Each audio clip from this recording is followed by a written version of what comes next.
اعوذ باللہ من الشیطان الرجیم، بسم اللہ الرحمن الرحیم۔ آج جو ہمارا موضوع ہے وہ ہے جگر کا کینسر، لیور سیروسس کے بارے میں۔ تو اس کی جو علامات ہوتی ہیں، جو وجوہات ہوتی ہیں اور اس کا جو علاج ہے، انشاءاللہ تعالیٰ آج ہم اس پہ بات کریں گے۔ صرف لیور پہ آج ہم صرف بات کریں گے۔ لیور سیروسس یہ کن لوگوں کو ہوتا ہے؟ یہ ان لوگوں کو زیادہ ہوتا ہے جن لوگوں کی خوراک میں نشہ آور چیزیں ہوں، شراب وغیرہ کا استعمال زیادہ ہو، کشتہ جات وغیرہ بہت زیادہ کھاتے ہوں، ٹائمنگ کے لیے جو گولیاں استعمال ہوتی ہیں یہ بہت زیادہ کھاتے ہوں، لال مرچ کا استعمال زیادہ ہو، فاسٹ فوڈ کا استعمال زیادہ ہو، چکن اور بریانی اور پیپسی وغیرہ کا اگر اس کے کسی بھی مرد ہو یا فیمیل ہو، کسی کے وجود میں بھی اگر یہ چیزیں بہت زیادہ استعمال وہ کرتے ہیں، یا ڈکلوفینک سوڈیم، ڈکلوفینک پوٹاشیم کی گولیاں وہ استعمال کرتے ہیں، دردوں کے لیے وہ اگر انجیکشن لگاتے ہیں، تو اس کی وجہ یہ ہوتی ہے کہ اب جگر چونکہ ایک گرم عضو ہوتا ہے، اور آپ جب جتنی یہ گرم چیزیں اور خشک چیزوں کا استعمال اگر آپ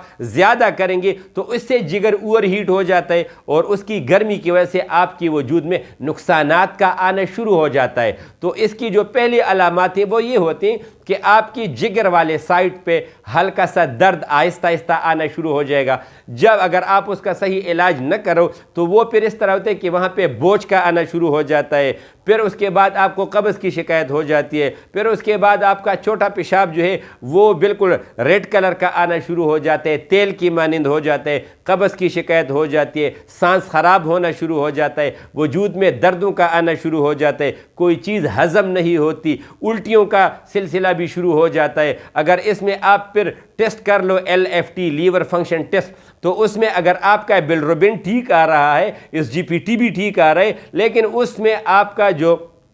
SGPT بھی آپ کا زیادہ آئے گا اور الکلائن اپنی مقدار سے بڑھنا شروع ہو جائے گا۔ تو یہ اس چیز کی انڈیکیشن ہے، یا یہ اس چیز کی علامت ہے کہ آپ کی وجود میں جگر کا جو کینسر ہے اس کے علامات شروع ہو گئے ہیں۔ دوسری بات اس میں یہ ہوتی ہے کہ اس میں کبھی کبھی ہیپاٹائٹس C کا اگر صحیح علاج نہ کیا جائے تو اس کی وجہ سے بھی یہ شکایت ہوتی ہے، اور اس کی شکایت اس وجہ سے ہوتی ہے کہ جب آپ اس کے لیے انجیکشن وغیرہ استعمال کرتے ہو تو اس سے جگر کا جو سائز ہے وہ بڑھنا شروع ہو جاتا ہے اور وہ سخت ہونا شروع ہو جاتا ہے، کیونکہ جگر جو ہے یہ سخت نہیں ہوتا، یہ نارمل ہوتا ہے۔ جس طریقے سے ایک گوشت ہوتا ہے، جگر آپ نے چونکہ ہر کسی نے اس کو دیکھا ہوا ہے، جو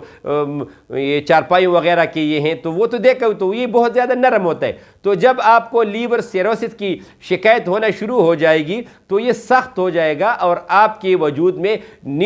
دائیں سائڈ پہ پسلی کی نیچے یہ بہت زیادہ سخت ہونا شروع ہو جاتا ہے، اور یہ اتنا سخت ہو جاتا ہے کہ اگر آپ وہاں پہ اپنا ہاتھ رکھ لو، انگلی رکھ لو، تو آپ کے ذہن میں یہ خیال آئے گا کہ میں نے پتھر پہ ہاتھ رکھا ہے۔ تو یہ آپ سمجھ لیں کہ یہ آپ کے جگر جو ہے وہ انتہائی ڈسٹرب ہو گیا ہے، اور آپ کو لیور سیروسس کی شکایت جو ہے وہ شروع ہو گئی ہے۔ کچھ لوگوں کو اس میں سسٹ رسولی کی وجہ سے بھی یہ شکایت اس میں آنا شروع ہو جاتی ہے۔ تو اس کے لیے جو بہترین چیزیں ہیں، آپ اس میں سبزی زیادہ کھائیں، گاجر کا استعمال، مولی کا استعمال، شلجم کا استعمال، بند گوبھی کا استعمال، کھیرے کا استعمال، یہ بطور سلاد شروع کر دیں، یہ بہت زیادہ بہتر ہے۔ اور اس کے لیے جو بہترین قہوہ ہے، کیونکہ اس کے لیے یہ جب شدید حالتوں میں چلا جاتا ہے تو بندے کو اگر آپ ہر 1 یا 2 گھنٹے کے بعد انجیکشن اسٹیرائڈ کا لگانا شروع کر دیں، تب بھی اس کے وجود کے جو درد ہیں وہ کم نہیں ہوتے، اور بندہ اکثر یہ کہتا ہے کہ مجھے زہر کا انجیکشن لگا دو کہ میں مر جاؤں۔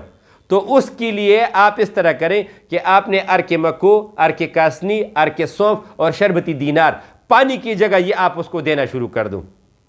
قہوے کی لحاظ سے اس میں یہ ہے کہ آپ اس کے لیے ادرک لے لیں، سونف لے لیں، زیرہ لے لیں، سبز الائچی لے لیں، اور سنا مکی کی 8-10 پتیاں، یہ آپ 1 کپ پانی میں آپ اس کو ابالنا شروع کر دو اور یہ پلانا شروع کر دو۔ انشاءاللہ تعالیٰ اس سے بھی اس کی جگر والے سائڈ پہ درد بھی کم ہو جائے گا، آرام بھی آ جائے گا، اس کو نیند بھی آئے گی، سانس بھی ٹھیک ہوگا، پاخانہ بھی ٹھیک ہونا شروع ہو جائے گا، اور انشاءاللہ تعالیٰ اللہ تعالیٰ کے فضل سے رفتہ رفتہ جگر کی جو یہ شکایت ہے یا جو کینسر ہے یہ آہستہ آہستہ ٹھیک ہونا شروع ہو جائے گا۔ آپ کو اگر اس کے علاوہ بھی جگر کے بارے میں معلومات حاصل کرنے ہو یا آپ کو یہ تکلیف ہو تو اس کا مکمل علاج ہمارے پاس موجود ہے، آپ ہم سے رابطہ کرو، انشاءاللہ تعالیٰ اللہ تعالیٰ کا فضل ہوگا۔ السلام علیکم ورحمۃ اللہ وبرکاتہ۔